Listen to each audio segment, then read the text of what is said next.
the title of our Remodelers on the Rise show today is called Feeling Beat Up About Recruiting Your Next Great Hire. Listen to this. So if you're feeling beat up about recruiting your next great hire, you should listen to Vicki and I. Vicki, why would people be feeling beat up about hiring? Why in this environment? Because it's challenging right now, right? Like everybody knows that and this isn't a new thing in the last 2 years, by the way, but it's very much been illuminated at a much bigger level in the last 2 years, that there's a shortage of people coming into the trades, and there's less people available out there who wanna be in the construction industry. So there's a work shortage, and there is also this thing called, some people are making choice about not coming into a work environment where they have to be around other people, which is the extra added element in the last couple of years. Not to mention the fact that contractors are busier than ever, remodelers and designers, and it's a very busy time, and it's frustrating because it's just harder to find people. Yeah. Yeah. Okay. So yeah, feeling beat up about it. Most like if you're watching this live, maybe comment and say, "Yeah, that's me. Yeah, I've experienced that." So part of I was going to get a little glass of water prior to going live, and as I was pouring it, I was thinking about what we were talking about here.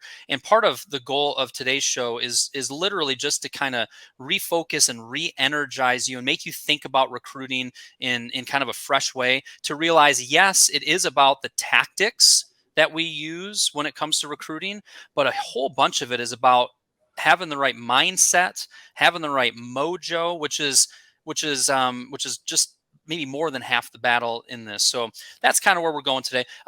Before we go further there, Vicki, you should probably just introduce yourself. You are a multiple time participant and guest on the Remodelers on the Rise show. Yes. Welcome Thank back. you. But tell the people just kind of briefly who you are and what you're about. Oh, okay.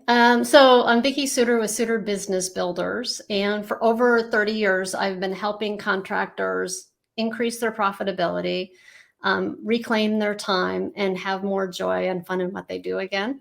And the focus of my work is really about helping people have a greater sense of clarity so that they have more confidence, so they can take more powerful actions. And that's in the domain of whether it's your feedback systems, your numbers, your finances, your team, building strong teams, building cultures of accountability. But the thing I found is the number one thing, that when we have that clarity, we have more confidence. We can take more powerful actions. So I'm all about supporting contractors and having that clarity about where they are and where they want to go and how to get there. Love it. And we are for those of you watching, like, how do you guys know each other?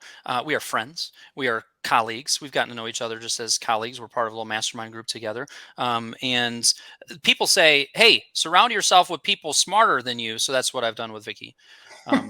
So there you have it. As have I in knowing. Yeah. Okay. So if we're going to talk about kind of recruiting your next great hire, where should we start with this? Well, you said it a second ago, Kyle, which is it's about mindset, I think is the first thing, right? Like, so we just talked a second ago about this whole thing of, yes, it's difficult to find people. And yes, there's fewer people entering the trades. And that doesn't mean that we give up or that we go into the process with, gee, this is going to be hard. Nobody wants to work for me. I'm not going to be able to find somebody. You've heard these conversations with people that you work with. I know I have too, right? And maybe some of the people listening or, who are going or who are live right now can appreciate that, right? There's this mindset of it's really hard. And the thing is that when you go into any situation, even if you're going into a sales situation and if you started out, you're thinking with, there's lots of competition out there. Why would they like me better than somebody else? Why would they, want to choose me over Joe down the street? If you have that head trash going on for yourself as you begin the process, you're only going to be hurting yourself, right? You're only going to be making it harder. And so I think the very first thing is just to get your head clear that, that there are people out there who really do want to work with you, who would fundamentally love the opportunity to have a sense of being able to bring value to you and your organization. And I'll give you an example of that. It's interesting that, I've heard people say to me sometimes, well, geez, like we're just a smaller company, or like we don't really have our stuff together all that well. They're not going to want to come work for us. And what I say is, well, if you think about it, our fundamental desire as human beings is to have a sense of contribution, belonging, and mattering. And we want to be valued for our contribution. Hmm. And so if we have that mindset about one another, and we come at it with, this is a wonderful opportunity for somebody who really wants to help grow a business or create better systems, or somebody who wants to be in an environment where they get to contribute their skills and talents and be appreciated for it. That's really a great mindset to go into your recruiting process with. That is about, it's an offering value to somebody, as opposed to, I'm trying to convince somebody to buy something they don't want or come where they Yeah. don't want to work. So, It's like sales though too, right? It's the same kind of yeah. thing. So I want you to expand on maybe making that analogy between sales and kind of the sales process, or even the pipeline and the recruiting. I want you to go there in a second. But are you just kind of saying, well, look, it's the power of positive thinking. If you're kind of thinking negatively, so as tongue in cheek as that might be, there's stinking truth to it. Oh, there's if totally if is. I go into a sales situation and I'm like, ugh, no, this isn't going to be a good fit, and I heard that one thing on the phone, so it probably won't be a good fit. Like, do people smell that, sense that? I don't know how it works, but they feel it. They certainly feel it. I was thinking about this morning, Kyle. I think here's what happens is that what ends up happening is that we have this dialogue going through our head, and then we go into a conversation, or we go to do outreach, or we start some process of engaging with a prospect, or prospecting period, or engaging with a prospective employee, or doing outreach to find people. And if the thing that's happening in your head is you're second guessing what you're doing, then you're not completely present to what the task at hand is. Hmm. And you're not looking for, okay, how do I make the best out of this opportunity? And how do I look for ways to maximize my outreach, maximize my efforts? As soon as, and this is the thing when you talk about like people smelling it out. Have you ever been in a conversation with somebody and I just had this happen yesterday. You're talking with them about something, and then their response, you're like, you are totally not hearing me. You're Hmm. totally not listening because you got some other agenda going on in your head. Well, people, like, that's obvious when you're talking to people. So I do think that it's not a, you know, it's not a, feel good kind of thing. It's just a be present. Look at that. Yeah, be here It is a now. little cup that says, "Be here now." Yeah, Wherever you are, be exactly. there. Yeah, and just be completely present in the conversation. And just like in sales, you come at it with a, I'm not trying to talk somebody into buying something they don't want. I'm really trying to be completely present and make sure it's a right fit for you and for me when I go into that relationship or that Yeah. conversation. The same thing is true when you're recruiting and you're looking for new hires. That person could be in another job and they are absolutely looking for the right opportunity with the right Right. person. And that could be you. But if you're too busy, second guessing yourself, then they're going to second guess you too. And if you're not thinking strategically about it, of not so much, I'm looking for this, I'm looking for that. What can I offer to people? A couple weeks ago, my wife was in a crabby mood. Is she watching this live? I hope not. Sarah, if you're watching, I love you. I love you. Uh, She was crabby, and Mr. Business Coach said she was crabby and things weren't going well that day. And I said, "Well, what's something positive that happened today, honey?" And she was not interested in hearing that. But a couple days later, I tried. I said, "Honey, I'm not trying to devalue and appreciate what you were going through and like their bad day, but I was just trying to move it a little bit positive because there were still positive things happening." So there's something like that. Your colleague in mind, Can Dave. I just add that we should never try to coach our spouses? It's just a Oh, bad idea. oh. Jim said, "Get rid of the head trash." There is some Yeah. truth to not coaching our spouses, but I continue to try. I'll probably be wiser and when I in the years ahead. Dave Sullivan, our colleague, the roofer coach, go to the roofercoach.com. Dave Sullivan, he's our friend and colleague. And we were talking several weeks ago, and he's got a son-in-law who was on the PGA Tour and now is on the Corn Ferry Tour. And I like to ask him about it because I'm really interested in it. And I followed his son-in-law, Brandon Harkins, for years. And I said, Dave, Brandon's been in kind of a funk, not playing well. And I said, Dave, don't tell me what's going on for Brandon, but tell me something good that Brandon's working on. And we like spun it. And then there was something in his business where I did the same thing. Dave, I hear that you have those issues, but tell me something good that's going on. And literally the next day he was like, there might be something in this positive thinking thing and looking at things optimistically, because two things happened really well for him of like, so big takeaway so far is if you're feeling beat up about recruiting, or if you're feeling downcast about recruiting, spin that around and stink and be positive about it. You have an opportunity in your business that is perfect for somebody that is miserable in their job right now. You are offering something that is an enjoyable work environment. Yeah. And there's people out there that you can find. Yes, it's hard, but that's probably, even if we stopped now, that's a good enough podcast of like, if you're feeling beat up, think positively about it, look for opportunities. So there's that. So mindset and mojo is what we just talked about. All right. And Jim said, get rid of the head trash. We got a lot of head trash. It's not going to work. It's not going to go well. Going back to that sales process thing, tell me, you were making an analogy a little bit between sales and this. Maybe expand on that a little bit.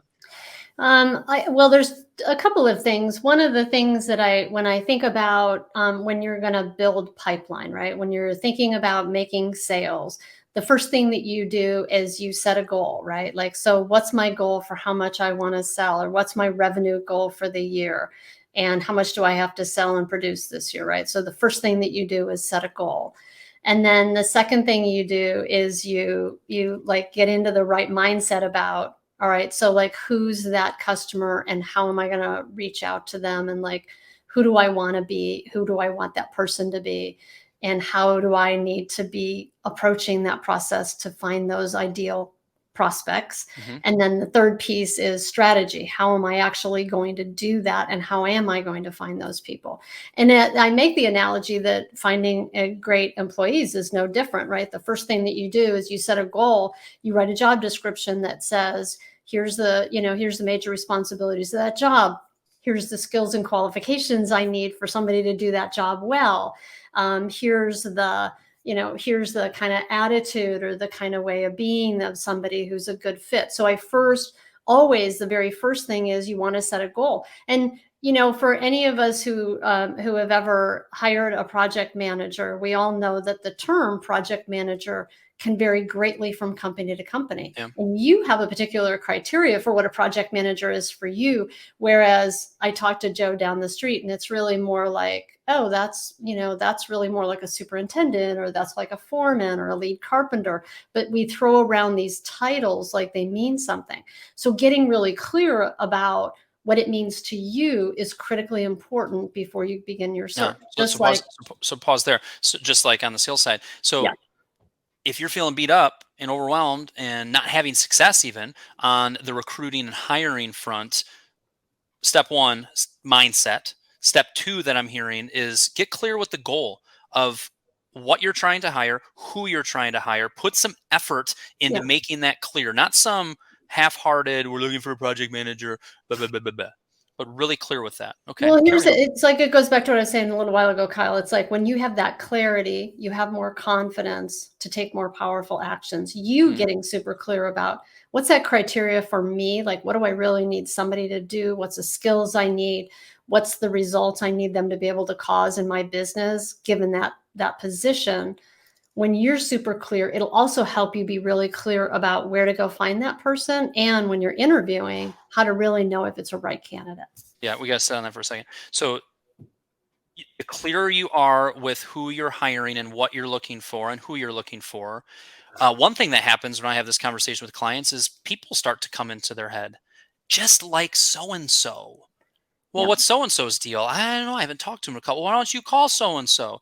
And what you said there is, if it's really vague and it's not very clear, then our marketing and who we're looking for is going to be vague and not very clear. The clearer you get it, now I know where to find that person. And when people read it, just like on the sales side, if you look the same, talk the same, and act the same as everybody else, well, you're just going to be competing on price. But when you're unique and you differentiate yourself, same thing on this.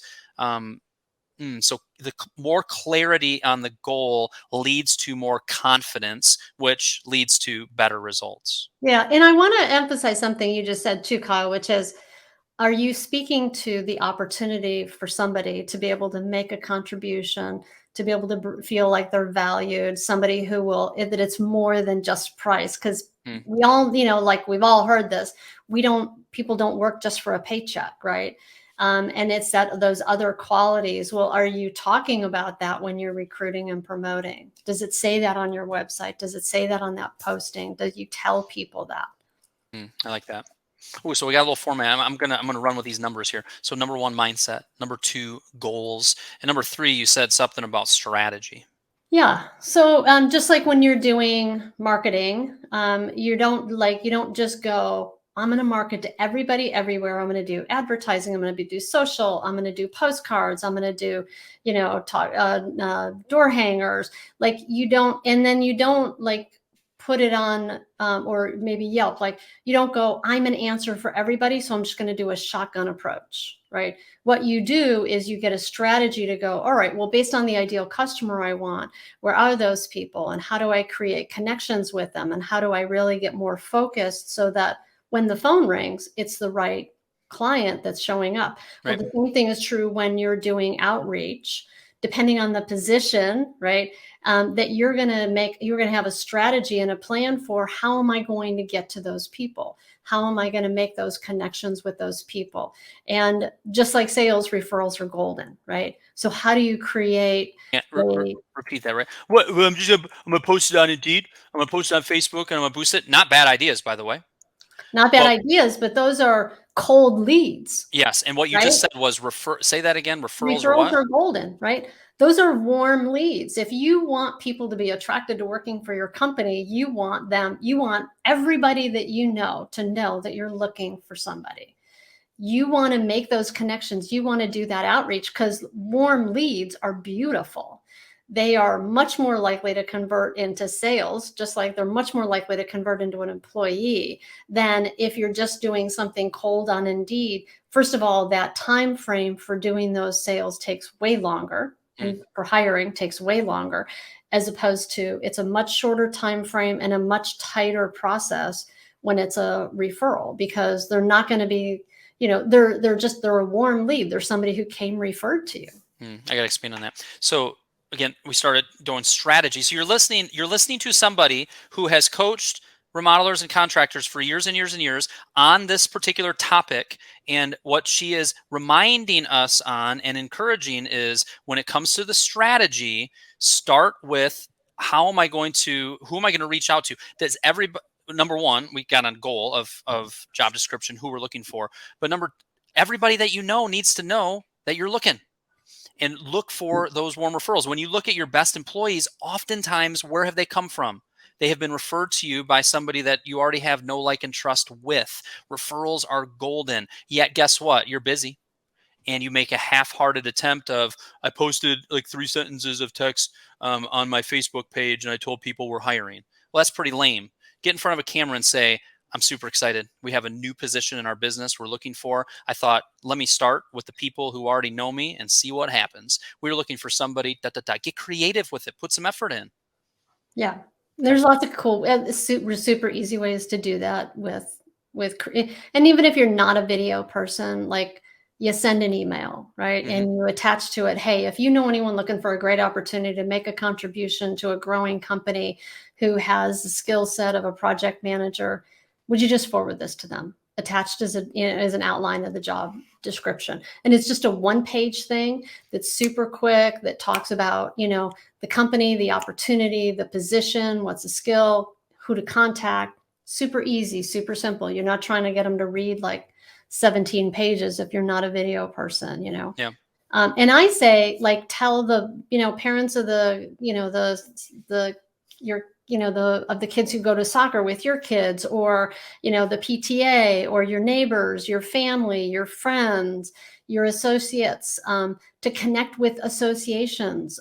Associations are a great way to build those connections, which we'll talk about in a second, I know, but like, you know, you got to play the long game when it comes to hiring and recruiting too. It's not a, you know, just like in sales, you don't start marketing when your pipeline is all, your backlog is Mm, all dried up, right? And now you don't have any work because you were too busy working and not marketing while you were busy, and all of a sudden revenue starts to go down and you're like hustling to go try to, you know, make more sales. We all know in order to keep your pipeline full and your backlog full, you need to be marketing all the time when you're busy. The same thing is true when you're recruiting. yeah. It's a long game. And you always want to be playing the long game and investing that time to find those people and do that outreach I like before that. you're in a desperate need. So we're talking about recruiting your next great hire, and we talked about one mindset and making sure that that's solid. Jim even commented of get rid of head trash. Jim also said we often hire an available body and then try to fit the position to that person. And then he wrote, I don't know if is this technically a word, Back back afterwards. ass words. I think it is a word. Depending on where you're from in the country, I'm pretty sure it is. Uh-huh. Uh-huh. Any comments on what he wrote there? um, uh, you know, if your company is one where you can do that, but I'm not a fan of creating a position based on personality. I think that the thing that happens then is you end up with a bunch of people that you really like, but nobody who's fully taking ownership and who's driving the Mm, role in terms of causing results. And you know, as long as all the other pieces are in place, like you're super clear about what the criteria of success is and all the positions in your company, you're really clear about the results each position needs to be responsible for, and that you're making sure that you're hiring for right fit, that you know you might go so I hear the part about like sometimes it's I don't really have a position open now, but that's a great hire and they will make a really great blah blah blah.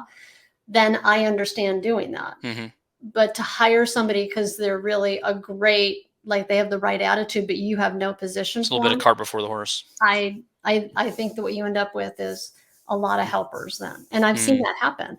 yeah. Um, and or if you don't have the ability to spend a lot of time training, then that you know. Then you just got a really great person who doesn't have the opportunity to really have a win with you. Got it. Okay, so Jim commented there, but I was kind of recapping again.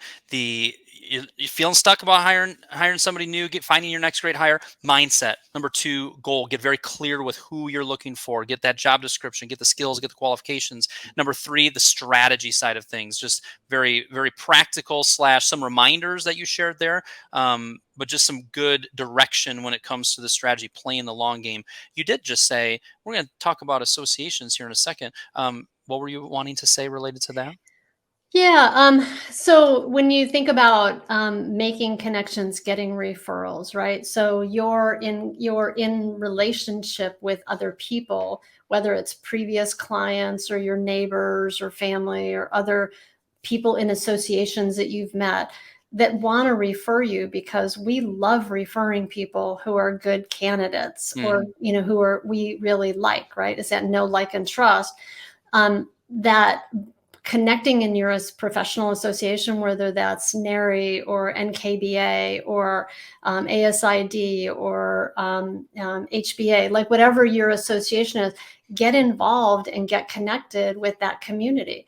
I have made tons of referrals. I've been very involved with NARI for over 15 years, and I've made tons of referrals, gotten tons of connections, built a lot of my business off of those relationships. But I have also connected a lot of employees. hmm I have a great story of a contractor client of mine was looking for somebody, and I had known this guy through NARI in Northern California, and we had been chatting, and I knew he wasn't really happy at his job. And then when Aaron said, "Hey, I'm looking for a top-notch project manager to join my team," I started having this conversation with Bill, and I'm like, "Hey, would you be interested in at least have a conversation with him? I know you're already in a job, and you've said you're not really ready to look for another position, but I think you should talk to him." They ended up talking, and he ended up hiring him, and it was one of his best hires ever. Mm, And it was a great move for Bill, great move for Aaron. But if that, I make those kind of connections all the time by being involved in that professional yeah. community. And So not overlooking that, really making sure that we're being consistent and purposeful. yeah, you Marketing got to is. show up, right? Yeah, yeah, that too. Marketing is about expanding the people who know what you do, and recruiting is similar. We need to expand each day. It's hard to recruit, no doubt about it. Guess what? Newsflash: it's going to be hard in 2024 and 2028 and 2032 as well. Yep. So we need to be consistent, have a message that cuts through, be very clear with who we're looking for. Um, we've got a few minutes left, but again, the objective of today's podcast was to get people thinking wisely and thinking clearly and kind of getting re-energized, maybe a little mojo on this topic that is difficult right now. Do you Yeah, think we've achieved it so far? I do.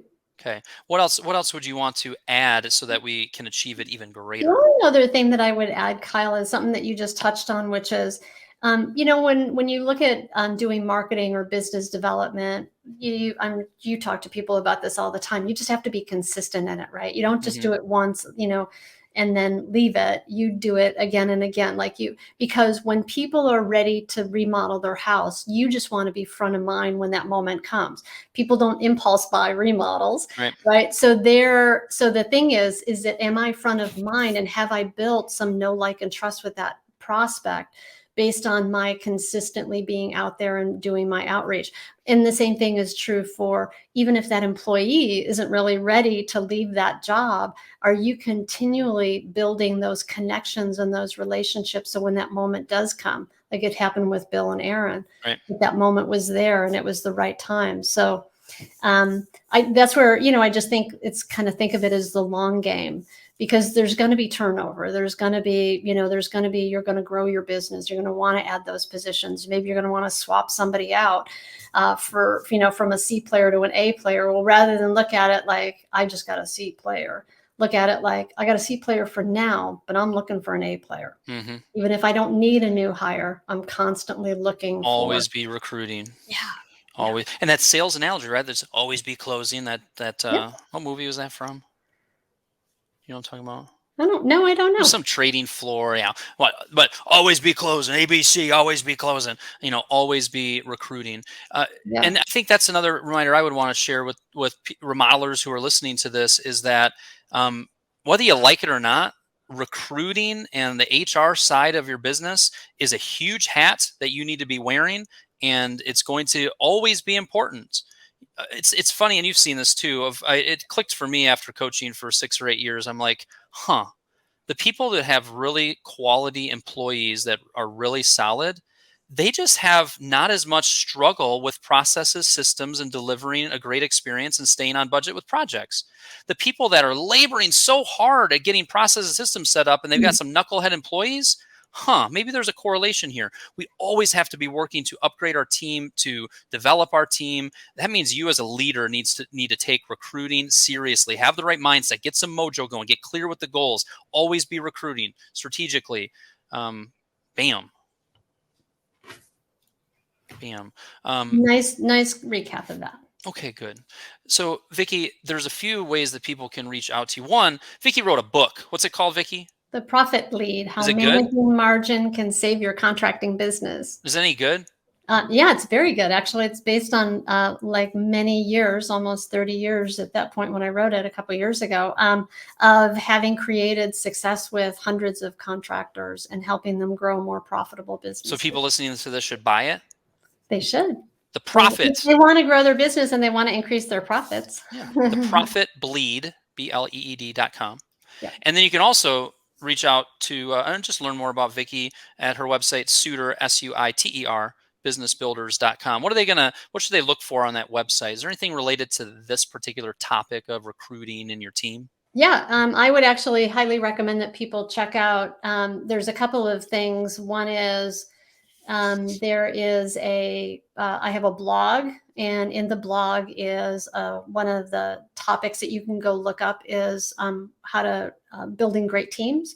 And there's a lot of blog posts in there about team building, hiring, so on and so forth.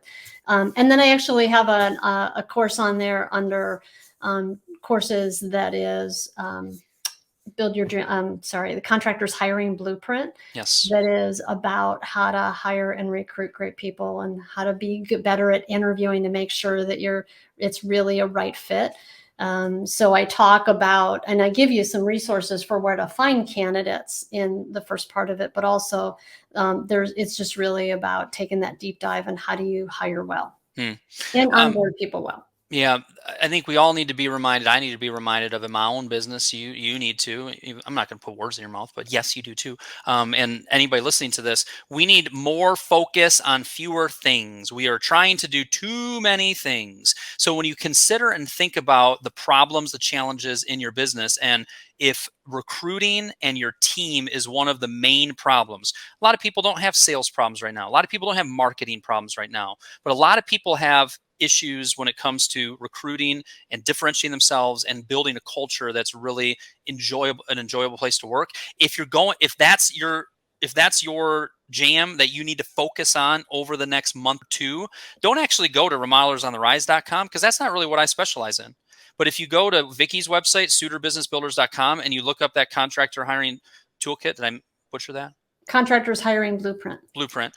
If you look that up, it's like a reasonably priced course, and it's just really quality, good, and it will immerse you in smart strategy related to this topic. Or you can just go to her blog for free and look up some topics related to this. So, Yep. wanted to encourage the people to go there. Will I get like big commissions or something if people sign up for that? How does that work? No, but I should, huh? It's fine. It's fine. You scratch my back, I'll scratch your back. It'll all work out in the end.